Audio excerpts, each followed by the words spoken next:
thing that happened this year was actually 40 years of pedigree seed for us. So kind of a little bit behind on getting a logo and kind of announcing that, but we did get some t-shirts made up as well. So that front table, we've got all different sizes of t-shirts. So it's got our 40 years of pedigree seed logo on there that we created just for this year. So feel free to take one of those today as well. And so what this presentation is going to talk about is first just a little bit slide on seed treating, some inoculants, and then the varieties. And kind of similar to last year, we'll kind of go over what kind of the top varieties for each class is and why you'd want to use them, and a few up and coming varieties. And that's what we're going to cover in this presentation. For treating, as you probably know, but your farm receives the seed treatment rebates. So we submit, if you buy a treatment from us, we submit your name to that seed treatment company so they can, you can get that seed treatment rebate like you normally would. We can treat year round, so if you do have a fertilizer bin or a treated seed bin, we can ship during winter time, and we aim for Chinooks, just so you have less risk of flaking off and a little easier for the conveyors to work. And for springtime treating, we do have, that's the treater there, another treater that is high speed. So typically our Super B size loads are going through that treater. So it can treat a load in 35 minutes and with excellent quality. And then if you do need trucking, we do work with a carrier that does haul treated seed. So if you need to get treated seed home, we do have a trucking company that does work with us on that. The inoculants, we do work with a product that is good on seed for up to 30 days. I like to see it kind of within 20 days, just less risk, but pretty economical. It's just a basic, it's not unlocking phos or things like that, just a basic inoculant. And it does work quite well. It works across faba beans, peas, and lentils, and it's the AgTieve peat-based product. So it's a peat base that goes on at the same time we're treating seed. So then you can leave seed on your truck for a couple weeks if you need to. I like to get stuff off that truck within 7 days because inoculant lifespan will drop with seed treatments. We can't do it with glycol-based treatments, so just water-based treatments. So typically Evergoal Energy and or Stress Shield with this is our main one. We can't use a glycol-based treatment because it'll impact the inoculant. And we don't use a polymer coating anymore. That caused a lot of issues with stacking and bridging and things like that. So this doesn't require that polymer coating. We're on to the weeds. So I guess you guys can feel free to shift chairs if need be. If I didn't realize you couldn't see the screen perfectly there either. So we're selling a lot of, I would say, our top varieties would be Manus, more for the irrigation and higher moisture situations. Hockley's been popular. Wheatland's been very popular as well. And then for the solid, semi-solid, the Adamant's been pretty good. Any comments from the group here as far as varieties or? I guess I can comment. I mean, I guess we're here for questions too, but Manus is kind of, I kind of think of it as like a CWRS hybrid. It's got CWRS quality, but it's got a shallower rooting zone and more fibrous, so it can take, it takes better opportunity of that moisture. But if you're in, say, a dry land, that's why we recommend it for irrigation, because you can get a lot out of that variety, but you have to give it water. So it runs out of water faster if you're in a drought situation. So that's why I call it sort of that CPS, because the old CPS is agronomically used to be like that, really shallow rooting and fibrous roots. And so that's where they get their extra yield from, but you've got to give it that water. So, and Hockley has been around for a few years now. It's just a really solid variety. It's got a good disease package, good quality, and good yield on it. So, it's sort of one of those standards. Brandon's maybe a little bit better under really, really dry conditions. It's a little less responsive, but to other conditions. But Hockley's pretty close. When we talk percentages, when you go 98% or 100%, 2% plus or minus something is is statistically irrelevant, so it means they're virtually the same, so. But, yeah, we're really happy, solid stuff. Wheatland's a better standard than Hodge. Hodge can yield, but it's a little weaker, than Wheatland, so if, lodging is a concern, then, yeah, the adamant, and so. It's a semi-solid, I'm sure that, there'll be other options when, Oakman comes out, that's a little, a little more, solid, but for right now, it's, I think it's the best option out there, so. Brian, did you want to make a comment on maybe up and coming? I'm not quite sure which one I'm gonna grow yet, so, but you got a couple in the pipeline. So, thanks. I'm just wondering if everybody is aware of which wheat breeding program in Canada is the largest. What would you think? Is it Canada or North America? In North America. What would you think? Who has the largest wheat breeding program? What institution? Tell us, Brian. It's not where Brian Bears works. It's not Ag Canada. It is the LCRC wheat breeding program in Saskatoon, the Lemmergrain Cereal Research Center. And so they've been working on new varieties for a number of years, and they had 7 registered last year, and they're going to be pumping out new varieties. Canterra has a relationship with that breeding program. We have first pick, but it's not exclusive to Canterra. And it's kind of like if you're Calgary Flames and you're making a draft in the first round, sometimes you get a great player first round, sometimes in the third round you get a great player, and sometimes in the 6th round you get a great goalie that's going to surprise everybody. So all of the varieties coming out of there are pretty interesting. So we picked up 4 last year, and I am twisting Greg's arm pretty hard on a couple of them that we are looking at the data, and there was breeder seed that went in last year, and what we think would be good for your customers. Okay, thanks. Blair, I don't know if that mic's working perfectly. Do you want to just test that? Give it a test? Okay. Yeah, we're good. Okay.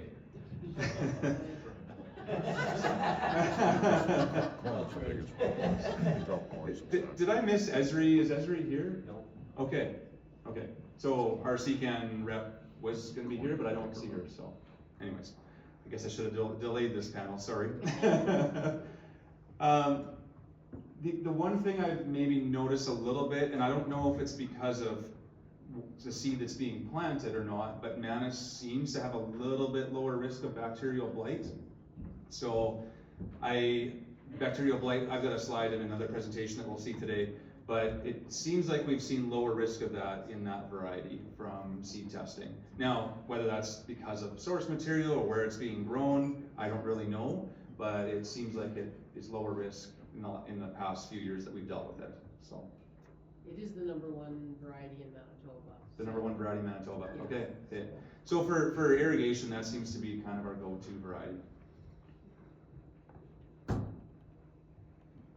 So Esri's not here, so maybe I'll cover this for her, but West King is kind of the new big launch, and Stoughton as well for next fall out of CCAN's lineup. And so we'll have those available this time next year. We'll be selling these varieties, and West King did very well. It's rare the trial information when it's registered actually comes and shows in our demo plots, but this year it kind of did show up that West King kind of did exceed the other varieties in our demo plots. So we're kind of leaning hard on that variety for next year. And then for a solid stem, the Oakman is up and coming. It'll kind of replace Adamant in our lineup, but it's got more of a solid stem than Adamant. So great standability, yield-wise, very close to a Brandon, and has that solid stem. Now it's still a varietal blend, so you're still gonna have about 10% that is not solid stem in your field, but it's gonna have probably the best cutting resistance to sawfly of all the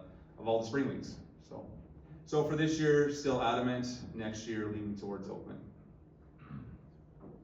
Oh, and Blair tells me that we're already getting bookings for West King for a year from now. So, the bookings start early. We'll have good supply, but yeah, people are excited.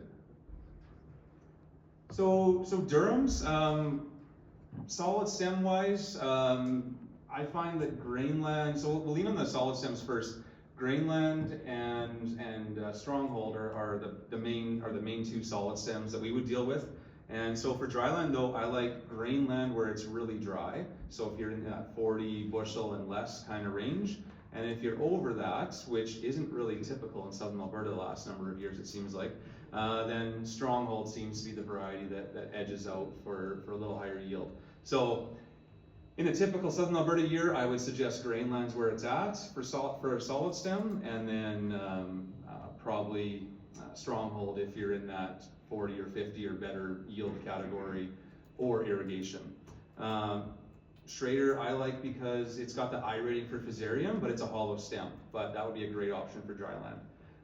Actually Schrader was our highest yielding durum in our irrigated seed production as well. So I was surprised at that, but maybe it's got a longer rooting system because of its height, I don't know, but definitely it's one we want to use a PGR on. And then Succeed, if you need a really early durum, I like Succeed because it matures a little bit faster than most other durums and up to 5 days earlier than Succeed side by side that we've seen in the past. So, or not Succeed, Succeed was 5 days earlier than Stronghold in the past. Colette, any comments, or I think everything is Succeed is? Yeah, I think you did a very good job of describing your durums and where they fit. Schrader, the one thing I like about Schrader is, and it's the check in the seed guide, so you'll see, is it's the highest yielding durum there, consistently both in the low and high yielding zones. So it does seem to produce yield under both conditions. So, but yeah. PGR and irrigation though. Oh yeah, absolutely. Yeah, this is small plot data, right? Yeah. So you've got to take that with with what? But definitely yes, it's not as good a standing as say like a Stronghold by so yeah, yeah, I like its consistency. So. Brian, we have a little bit of Donlow available as well still, so you maybe comment on that. Thanks. So Donlow had an asterisk beside it for moderately resistant to FHB. So the point about Donlow is if there is an infection with FHB, it produces lower levels of DON. And it's the DON in the grain that kills pigs and causes illnesses in people. So that is the point about Donlow, having that lower level of DON. Is it MS or is it MR? I think that's just a coincidence, Jeff. MR, sorry. Oh, Or MS. MS star, yeah. Yeah, because the best rating that Durham has is an I rating at this point, so. Okay, soft wheats, GP wheats. We're seeing more sales of these, especially this year, because of the price difference between feed wheats and spring wheats. So definitely more sales of soft wheats, GP wheats. A lot of people have gone back to Sadash, especially for silage. It has a poor Fusarium package, but it just seems to yield really well in certain situations. And awesome, it sells really well just for that GP. It's not a soft wheat spring wheat, it's a general purpose soft wheat. And then Paramount, Paramount, that one's a hard one to place. It's kind of, I would say, between an Awesome and a Sadash, I would say. A little better disease package than Sadash.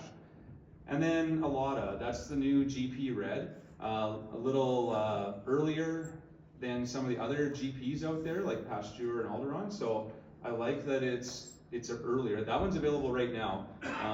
It stands really well. And so a lot of people who are feeding wheat, if you're feeding a CWRS, this might make sense to give you another 10 to 20% yield if you're just selling into the feed market, but you need a red wheat. If you don't need a red, any of these varieties will do. Just keep in mind on your crop insurance, we had this issue one year, and I know I keep telling this to this group, but when you select for crop insurance, select all the crop types, because we grew the Awesome one year. Well, it's not a soft white spring wheat, it's a general purpose. So make sure you have elected for the right crop type that you're actually growing. There is some small differences in how AFSC works, so. Our Alata was quite big seed this year, and it was kind of ugly seed actually. So, but it's a GP red, so if a pig's eating it, that's all that matters. Any other, I guess this is mostly a CCAM slide, so. Yeah. Any other comments, Blair, or? No, I think you hit it pretty good. Are you gonna hit on Galore a little bit, or? Oh, I think that's my next slide. Yes. Okay.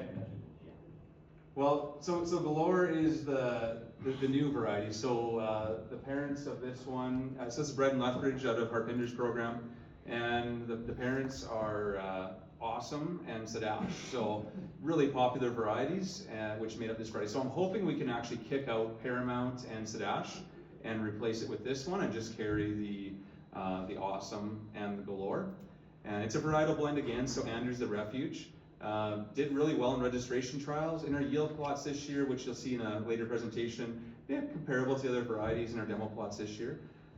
It's got an I rating for Fusarium, so that's good. It's like Awesome has an I rating for Fuzz, so that's why I think it'll kick Sadash out if it can be equal or better yielding. So yeah, lots of interest in that one this year. And kind of a little bit of a softer launch this year, but yeah, it depends on how much stock seed and parent seed we need for higher pedigree production. And then, oh, Jeff, did you want to talk about that actually? Sorry. There's not much left to say. First of all, congratulations on 40 years. Thanks. Stand-up seats. So that's kind of, thanks for having us here. No, you covered it all. That we're excited about this one. We are, I guess, just one small additional point. I think as with any software, we will explore the malt market as well. So I have some samples into Canada Malt and others to see. I mean, that's a long play. I don't know how that'll turn out, but that's another potential. And then as far as silage, we'll have some published data from the silage trials this year as well, where it performs really strong as well. Yeah, Blair, would about half of our soft wheats and GPs be going silage, half grain probably, or? Yeah. Yeah, it depends on the customer and what area they're in and whether they're in the feedlot business or not. I call the triticales kind of the water-friendly silage, so a lot of them are used for forage. The Surge, Brian, we could talk about that. That's an onless spring triticale. Sales have been pretty good of that one, but really for that cow-calf person that wants an onless trit, or a feedlot person that is going to silage, it works too. That's great. It's a little tall, like on irrigation, I found it a little bit taller than some of our other, like say the Sunbeam. So I would still use a PGR on irrigation, especially if you've got some manure in your background on that field. And lower plant populations than we expected. Blair in his forage, he's going to show you that here later. About 30 plants per square foot was adequate for it, even lower, even 25. Okay, so even 25 plants per square foot was adequate with that variety. It's an American variety. I find some of these varieties bred in other areas do have different tillering, but he found that lower plant pops were actually as good or better. So, and then the AB Sunbeam, that's new this year, Jeff. It's an on triticale. I would say that's replacing Sun Ray in our lineup. So grain or forage, we do get the odd broker that's looking for grain triticale actually. It's kind of not super common that people would grow that. I mean, there's more ergot risk as well in trit versus a soft wheat. But this would be a forage that stands really well, or potentially a grain. Jeff, it's brand new, so just starting sales this year. Yeah, our experience with it is pretty limited at this point. Most of what you've got there is from registration trials, which is fine, and that's the best data we have at this point. But I think the maturity is a significant thought on this one, as well as the disease factor. And with that maturity, we're not losing yield, we're actually gaining yield. So I think those are kind of the key points there. Well, I think if you've got dryland acres that you thought to put a soft wheat on for silage, a trit might gain you a little bit more because of the root system. So if you're gonna plant a spring wheat or trit, I would pick a trit on dry land for forage, over a spring wheat, just due to drought tolerance. I'd probably go with a fall crop prior to that, but we're too far down that road maybe this year. That's a next year thing. Flax, yeah, so Roland's kind of been our main brown flax. Roland, big seed size, big yields. Not a lot of movement in the flax varieties and flax market, and even Dorado. It's been around for a while. Jeff, anything new on Dorado? Sometimes it's worth $2 to $4 to $5 more than brown flax. Yields almost similar. Yeah, you're giving up a bit, but not, I don't think it's a real significant deterrent, and then there's the opportunity for a price break as well. Yeah, sometimes the price is equal. It's a small market, right? Like there's not that much yellow flax growing, so it's a pretty small market, and typically through brokers. But the brown flax, bigger market. But yeah, that yellow flax price right now is $4 to $5 over brown. So a little bit of an opportunity if you want a price, and Blair can connect you with some brokers who might have some pricing as well. So yellow peas. So I think we've got something for, yeah. Colette, why don't you start with the Julius? What do you like there? I mean, I like the small seed size. That's what I like. It's the smallest seed size in the guide, so we see it between kind of that 200 and 210. So you know, people seem to love meadows for years, and for many different reasons, but one of them was a small seed size, and it's got excellent seed coat integrity. Like, I had it in my trials, and we did a bunch of testing on a bunch of the varieties, and they took it off at under 9%, and this one was solid. So and it's that mid-early, so you know, it's right in there with the yields. So I think and standability is pretty decent. So I think it's a really nice all-around pea, and it looked great under your irrigation. We went to visit a couple of the fields, and it really does respond. So Beyond's got that small size as well, eh? So Yeah, so I'm sure everybody's familiar with AAC Carver peas.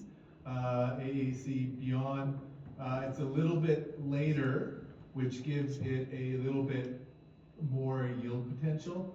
Basically, the longer things grow, the longer time they have to put on a little bit of yield. Small size, and it's higher protein. It's not high protein. There's kind of two segmentation within the yellow pea market now. The regular protein, the higher, and the really high protein. So Beyond is a nice fit, little bit higher yield than Carver. Carver's small seed size and higher protein for the opportunity to sell into the pea fractionation market whenever we get 20 new pea plants built in Alberta. 20 years from now. Yeah. Jeff's comment was they're all gonna want faba beans anyways. The Boost, that's from Patira Seeds, has license to that. So that's from a different breeding program. That's from the DL Seeds program.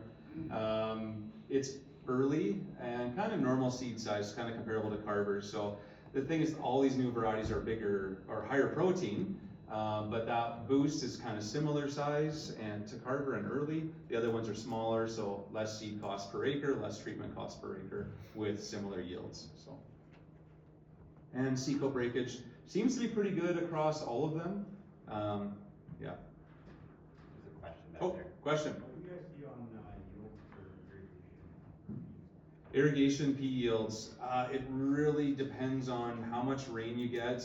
Like rains in late May, early June can really, if you get too much, can really hurt that pea crop. It just gets excess, and that'll limit you right there. And then how many times you've had a pea on that field? Kind of virgin fields, you could be 90 bushels an acre average. Fields where you've had peas 5 times, you could be 60 bushels an acre. And some years there's kind of no rhyme or reason why. Sometimes I think it's attributed to too much water at certain periods on years where we get some rains, and temporary excess moisture, even on fields that are fairly new to peas.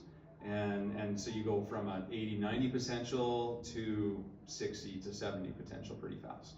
So it's rare to see something below 60, I would say, unless you do have some root rot issues, I would say, and mineral disease issues. Lentils. So we have Proclaim and Simi, both. Jeff, I still like Proclaim. It's been around for a while. My next slide kind of has some AFSC yield data around that. Any comments around Proclaim or red lentils? No, I mean, I think it's, you take the one you like right there. I would say they're very similar. I mean, Simi's the newer one, so we sort of tout it as newer is better often, right? Yeah, we do. That's not always the case, right? But, yeah, they're both real strong varieties. We will potentially, we'll be trying to add a newer better to the portfolio as well, because those have both been around for some time.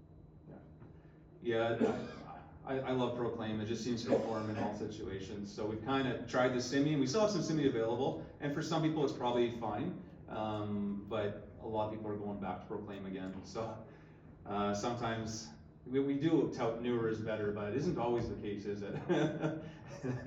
And then Lima, large green, that sales have been really strong on that one. That market's pretty strong right now. And the Lima yields as good or better versus the non-clearfield varieties, which is what we've been told from some of our customers. And so that's surprising because you always think about a yield drag on a clearfield product, but it doesn't seem to be that way with Lima. And then small green, we do have the Jiminy available as well. Just bigger yields versus existing small greens. That's not a big Alberta thing typically, but seems like greens are growing in Alberta. Lentils are growing in Alberta in acres, that's for sure. That field with the combine, that's an irrigated field. That one did about 48 bushels per acre of the Proclaims. So that was an irrigation field there on those two pictures. And we had another field, had some lower ground in it, it wasn't as even, and that one didn't yield as much as this first field, but that one did about 48 bushels. But it did cost about half to seed of peas. Peas would be double the cost to plant based on use rates and all that, and seed treatments. This I pulled from Yield Alberta, AFSC's magazine of their information. It just seems like no matter whether we're in a drought year or a high yielding year across dry land on this variety, there's not a lot of irrigation information, but it's always performing better than the other varieties according to AFSC. Now, don't take this as the gospel, but it does really, there's years that have dropped off here already, and those years actually were showing similar things. So I don't know why Proclaim hasn't replaced all the red lentils. Like, why are we still growing Maxim when Proclaim every single year is yielding better? So it's just kind of interesting how that goes, but everyone's farm is going to be a little different, of course. Faba beans. Everyone likes to talk about faba beans, but nobody wants to buy them. The fractionators, the buyers, the export market, it's just really hit and miss and feast or famine, it seems like. But if you're gonna grow a variety, I mean, I love Favel. It just yields. Any comments there, Jeff, around that variety? Yeah, I mean, it's been sort of the yield standard for a number of years, and the drawback continues to be market opportunities, I guess, or that's the reluctance. We are putting some effort as CNET, some effort and some funding into developing or assisting to develop markets for that. I mean, the primary opportunity for Favel, of course, would be the fractionation market. Once the fractionation market becomes, I guess, stable with processing capacity. As a backup, as you say, it is suitable for feeding, even though it is a tannin variety. We have data to show that that's not an issue. Depending what you're trying to do with it, that's not an issue at all. And then we have, did you want to talk about Futura at all? Or? We can, yeah, go ahead. Yeah, so we've got another variety that we're going, Favel's been in the market for 5 years-ish.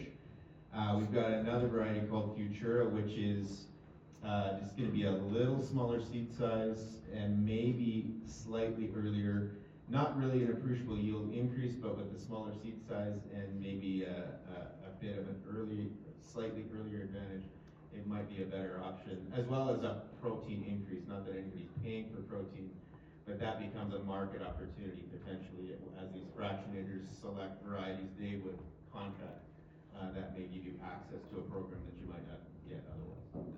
Yeah, and there are faba bean buyers buying and contracting, it's just not a lot. So, you know, Haley with Prairie Faba, she was here this summer out of Manitoba, they're contracting in Alberta. Sunnydale, they're contracting in Saskatchewan for Lovingly Made Foods. And so there are buyers and people doing things.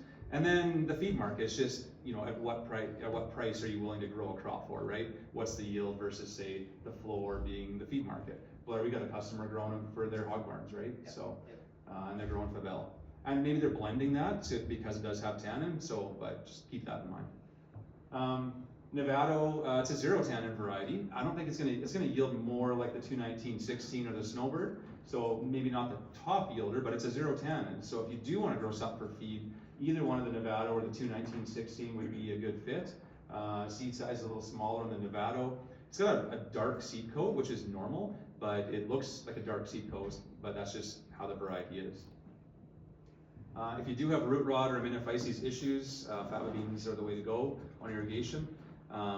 They do take a lot of water though, so you will put on more water than you would for your wheat crop, maybe 2 to 3 inches more, and that late season moisture is key. So if you're gonna grow them on irrigation, you will be watering a little more, so maybe not in certain districts where you're restricted on water for irrigation.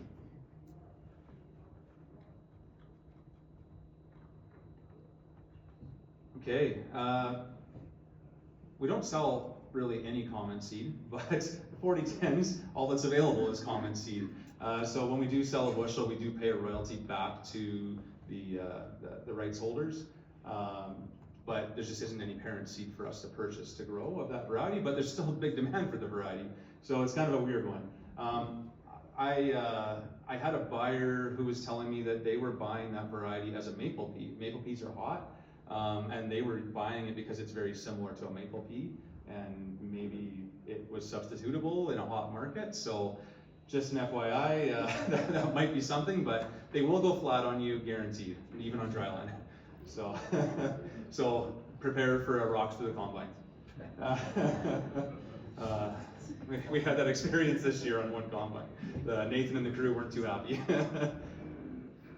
Maple peas, we're gonna be so just that market is really variety specific, and it's hard to pick what variety to grow because the buyers are doing different things, and it's like, oh, they want one thing this year, one thing next.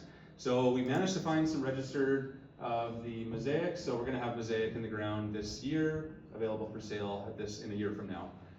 And by then, probably the maple pea market is dead and you won't buy anything from us. But we're gonna try. We're gonna try. So maybe we get, I think we're gonna get 2 more years, another couple of years out of this, so so yeah, Blair's already got people interested for next year, but you know, that's all market dependent of course. Green peas, I mean, Southern Alberta doesn't grow a lot of green peas, but we probably should. You know, the risk with that is rain and bleaching. But you think we'd be in a good area for that, but maybe we get some bleaching just from heat stress and things like that that's causing it to look like bleaching, even if we don't get rain. But green peas, prices are pretty good right now, so net returns look okay there. And then chickpeas, and we're gonna hear lots more about chickpeas later today with the new varieties. We don't sell a lot of chickpeas, and Alberta doesn't grow a lot of chickpeas, so I feel like that's a big room for growth in Southern Alberta. I want to say it was like 10,000 acres in Alberta of chickpeas, maybe. It's more? Okay, Ken's going to tell us what it is during his presentation. But not a lot of chickpeas are grown in Alberta, and I think there's room for growth in that market. On the 4010 peas, we do have one buyer that's interested in contracting that variety for export for next year. So a lot of them are used in forage blends to boost protein and forage blends, but we've got one buyer, Tassler. I don't know a lot about them, but they had called us looking for seed and acres and wanted to do contracts. So I don't know a lot about them, so buyer beware. But we do have their information if you want to talk to them. Okay, we're getting into the winter crops. We're near the end of the varieties here. So Cold Front's kind of been the lead winter wheat variety. Still a little bit of Wildfire, mainly for forage use, but really for grain for sure, Cold Front is where it's at. That variety just performs really well, a touch earlier than Wildfire. Wildfire's so late, you push into your other crop harvest. And then Icefield, there is some specialty markets that are contracted. We do have some buyers that are contracting Icefield as a hard white winter wheat. And that kind of, I kind of thought we were done with hard white wheats in general, but there's been a few buyers wanting to do hard white wheat. So on the cement there, we got the hard white, the Icefield on the right, and the Cold Front on the left there, just to see the color difference. Hybrid fall rye. Okay, what do you guys want to say about hybrid fall rye? So generally speaking, I would say most of our customers who grow winter wheat and hybrid fall rye, they generally make more money growing hybrid fall rye. Sometimes the price is a little lower on rye versus a winter wheat. Sometimes the marketing's a little slower or a little more complex and a little bit more ergot risk. But generally they're making more money on the hybrid fall rye just because of the top end yields and the drought tolerance and the ability to tolerate a real dry spring. A couple of years ago when winter wheat was getting killed out, sprayed out, the rye's made it through, typically. So, comments on varieties, what's new, what's happening? Paulette, go ahead. I didn't think we were talking hybrid, Oh, fall sorry. rye today, so, you said you're gonna leave that to the fall meeting, but, I guess. Just one slide. Yeah, that's fine. I mean, they're all very good varieties. These were the first year for our Performer in Kasani, so we'll get some really good feedback from growers this year.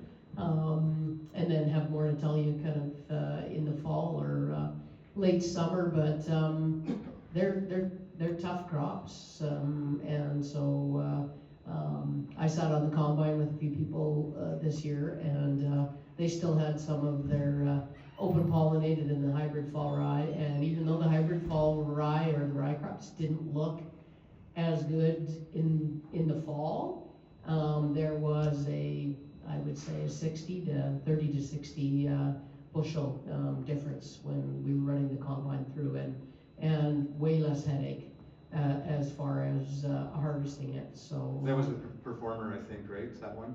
that one was, yes, Performer. Yeah. So yeah, that was Performer. That was up in the Peace, and then the Kasani, we have that positioned a little more kind of in the central. The Performer did better in the Peace, and I think it was because it has slightly better winter hardiness. And we just get, Alberta's a big place, and we get such different conditions, but I'm really excited to see how these ones come off in the fall from a wide perspective of commercial growers. So Yeah, in 2023, the Performer did really well in our fall crop plots, and then this past year, the Kasani did quite well. So, I mean, our plots are not science, it's farmer side by side, so every year you're getting a little bit of different things happening. But again, always with Serafino, it seems to be kind of one that just keeps performing, eh? Yeah, thanks. Thanks for having us, and congratulations as well on the 40 years. With regard to the hybrid fall rye, it's been in Canada about 10 years now, and Serafino has the market share lead in Canada, USA, and is still top 3 in Europe. So what Serafino provides you is the top level ergot protection. It provides the grain yields, the forage yields, and we've seen it through drought or through optimal conditions like we did some areas this year, and it just performs. So it's that consistent reliability you're looking for, and it's going to continue to play a major role here, especially locally. It's by far the market leader. Yeah, a lot of forage use in hybrid fall rye, and we've been maybe half forage, half grain on our program, Blair, maybe a little more grain even. Maybe a little bit more forage. More forage, okay, Yeah. okay. I would say one area that we've invested in pretty significantly is in animal nutrition. So with regard to grain, we have in-staff people who are looking to connect with producer feeders. There's a lot of variability year to year on export markets, especially here in Alberta. We're pretty far from Manitoba. Whereas if you're feeding on your own farm, this is a top choice with regard to ergot management, yield reliability. What about ergot?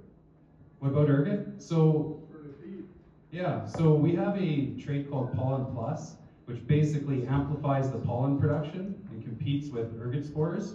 So we've got a lot of public testing here in Canada. We also do inoculated testing in Europe on all our lines, and Serafino's at the top of the list with regard to resistance to pollen. So year over year, you're going to get lower ergot levels with Serafino.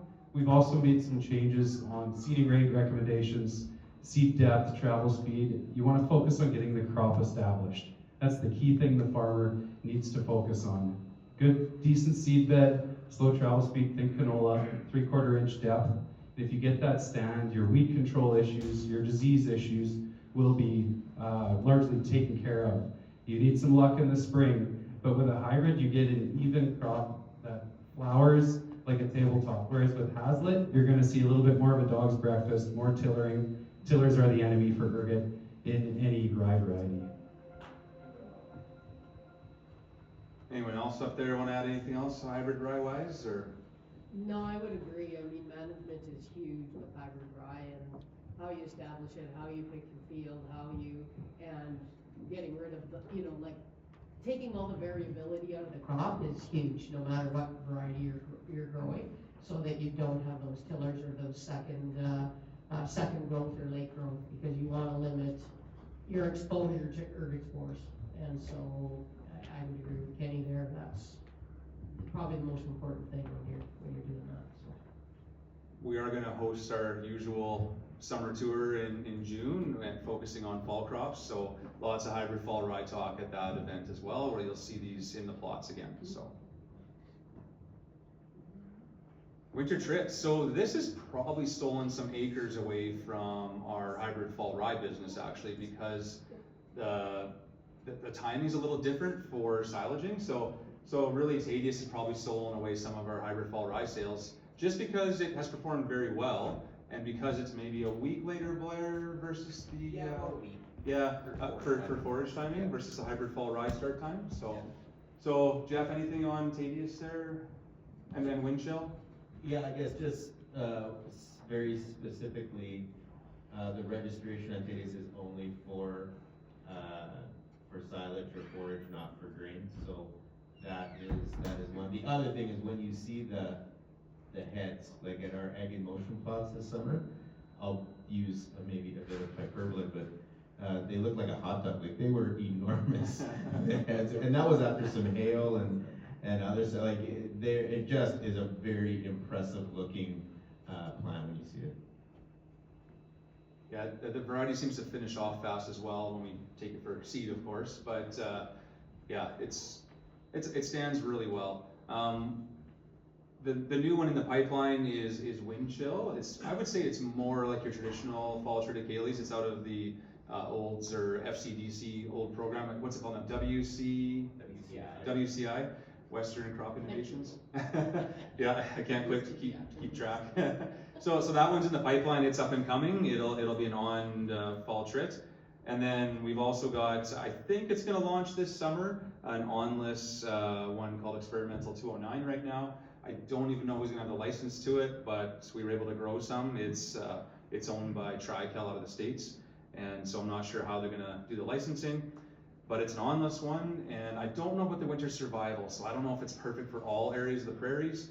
It's on the right there in our demo plots last year. Did okay here, but I just don't know how it's going to fit in more harsh winter conditions. So not a lot of information there yet. Great. Yes? What would be the seed cost difference between the fall trit and fall rye? You could be $20 an acre less on a fall trit, depending on use rate. So that could be some of it, where people want a lower cost alternative. So, am I about right there, Blair? $20 like a fully treated? Depending on seed treatment, it'd be 20 to 30.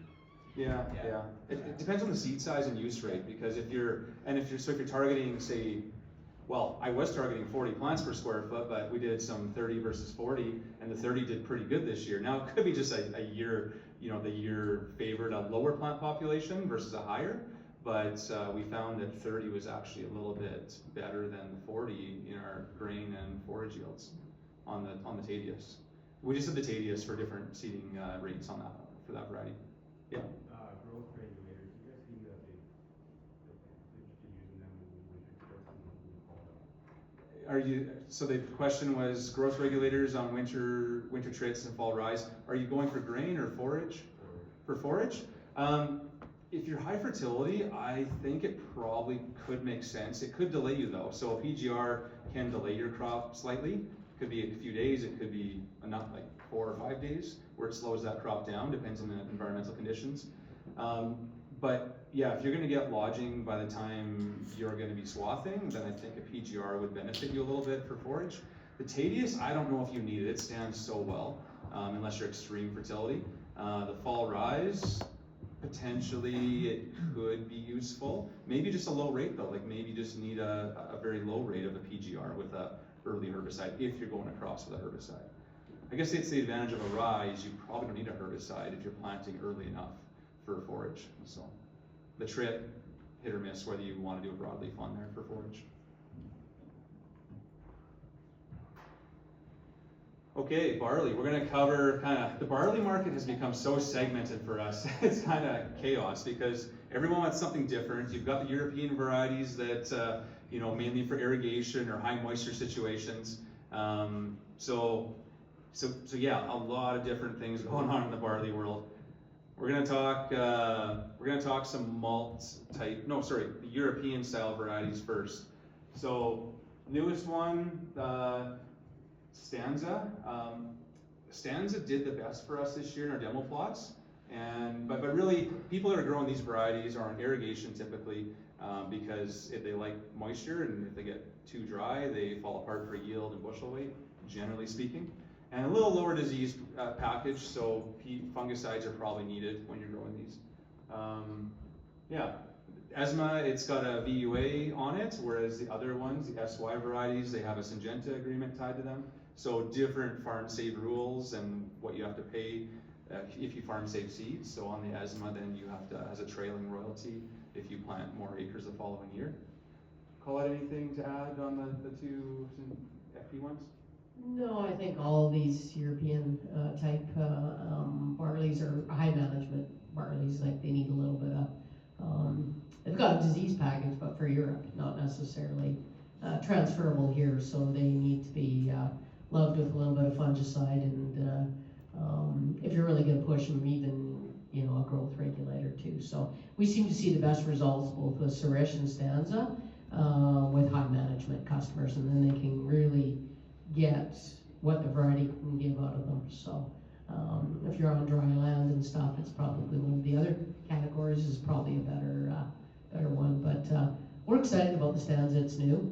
Suresh has been in the market for a while. It's pretty much a stand, and the Stanza will have hopefully a little bit of a dual purpose too as well. So most barleys are still feed before they're malts, but at least it might have a little bit of another purpose and part of the segment, right? So.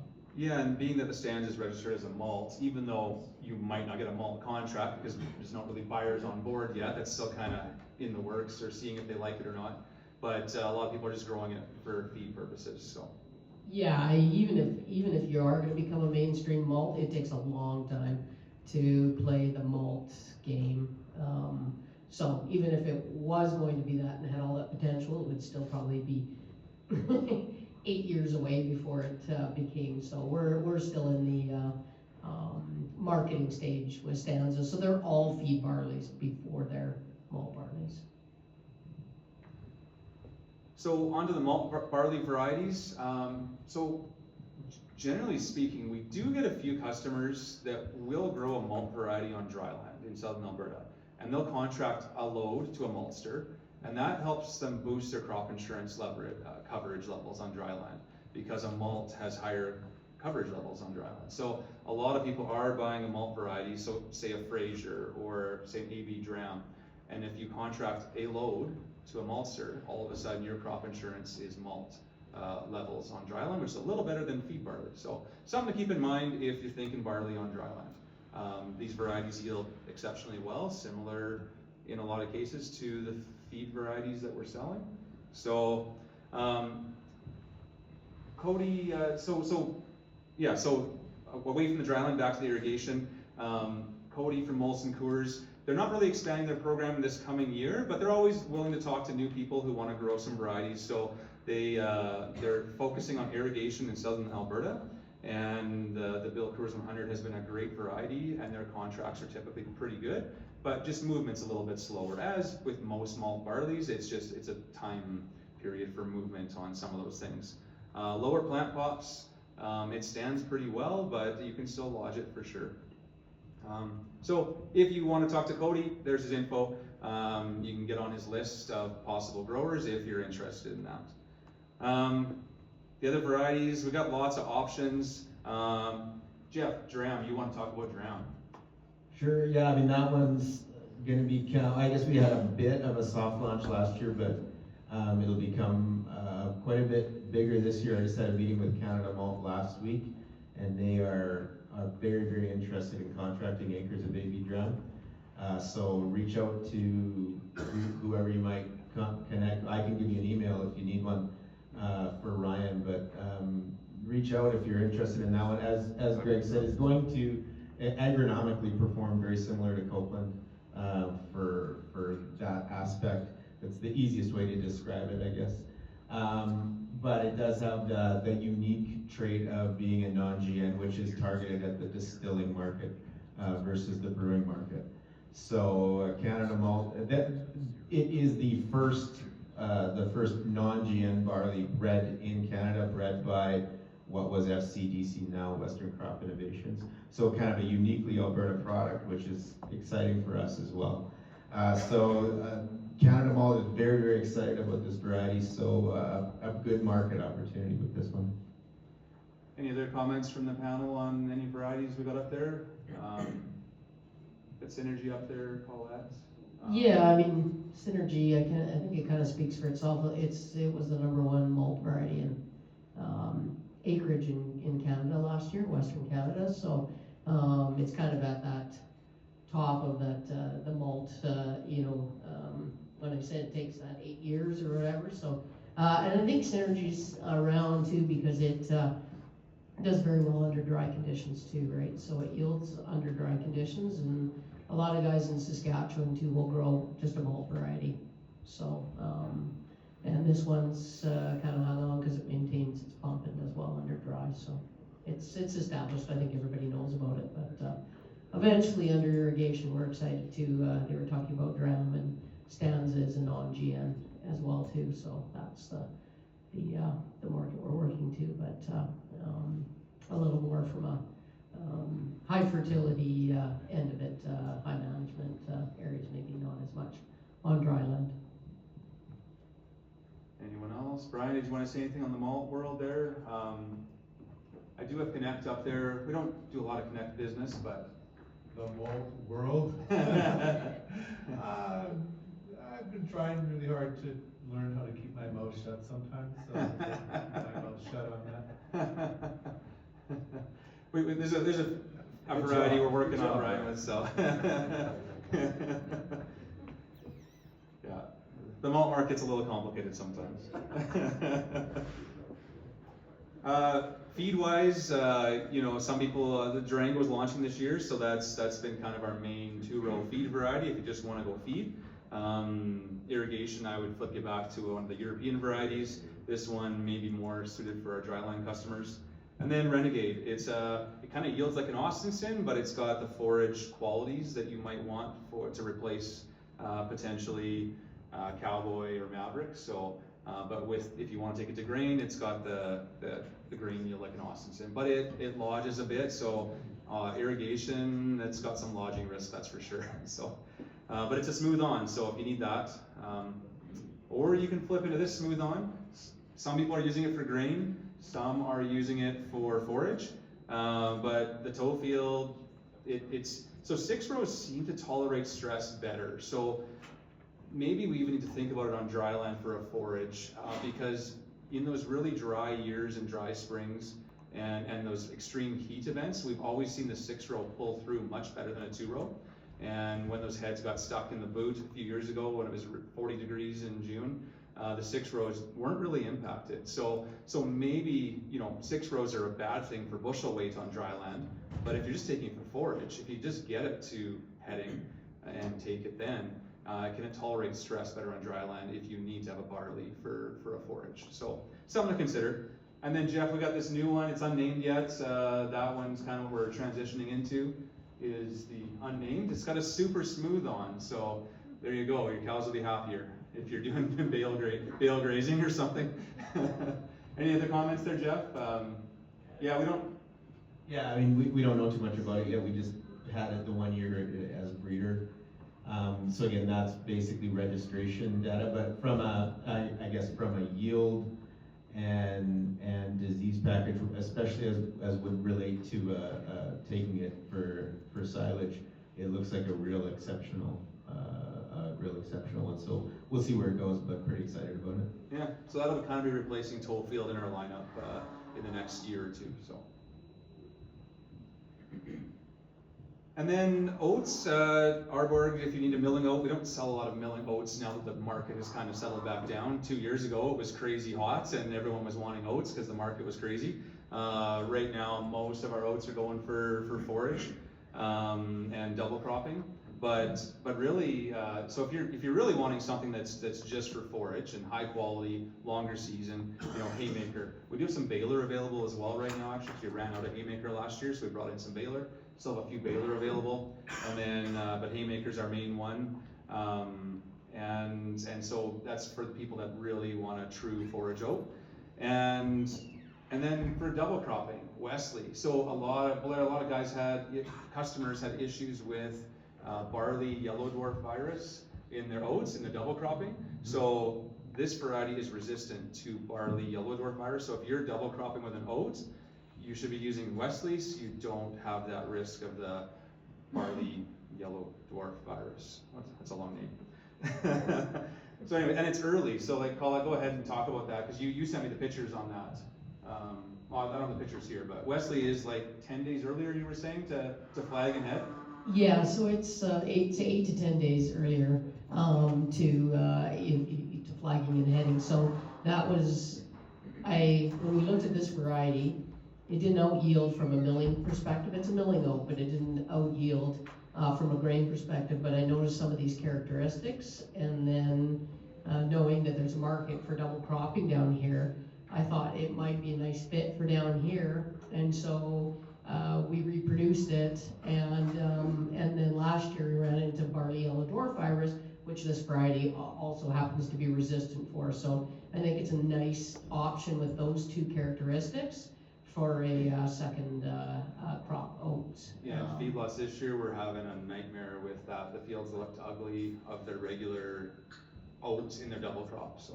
Yeah, they did. I got some pictures and it wasn't pretty. So No. it can do some significant damage, so. So, and then on a tight season, if we do get an early fall, hopefully this gets to the right point for silage before any other oat would. So gets the tonnage before you have a fall, winter event or on a late year. And hard white spring wheats, work with a broker. If you're interested in that, Blair can connect you. Margins would be, pricing a little higher with the hard whites. Whitehead's a new one, and it was bred in Lethbridge out of, I believe, out of Harpinder's program as well. And it's got an I for intermediate rating for Fusarium, so that's good. It's a midge tolerant variety, and yeah. I don't know if it's going to yield as much as some of our hard red spring wheats, but there is a market premium for the hard white, just a really small market. So.